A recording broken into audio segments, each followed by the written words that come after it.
This isn't a trial montage, it's a stress test of the justice system. One defendant boasts and threatens, another grooms teenagers, then snarls at the bench.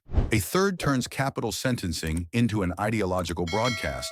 And yet verdicts land, sentences stand, order returns inch by inch, because due process runs like a checklist.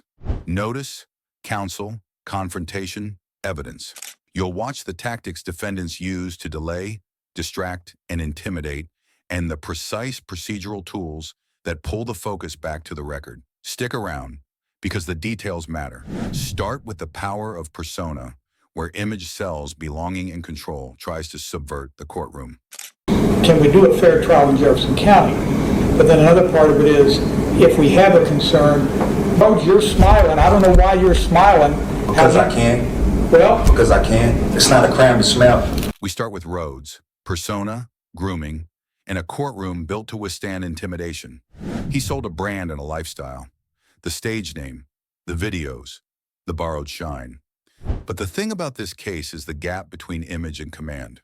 Prosecutors drew a straight line from that persona to a chain of control around two minors, 14-year-old Larry Ordway and 16-year-old Maurice Gordon stepbrothers, who moved in his orbit and ended up dead. You're not asked to buy celebrity here. You're asked to measure influence. Grooming a minor for criminal exploitation isn't just manipulation.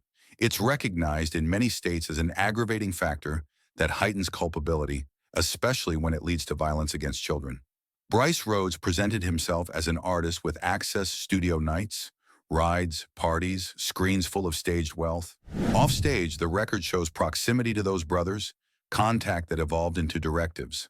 The evidence suggests a hierarchy in which he sat at the top and younger followers filled roles beneath him. That dual identity, performer and organizer, set the tone for everything that followed in court. Charisma became leverage, not subtle either. Status symbols worked like keys that opened doors, and once inside, access didn't come free.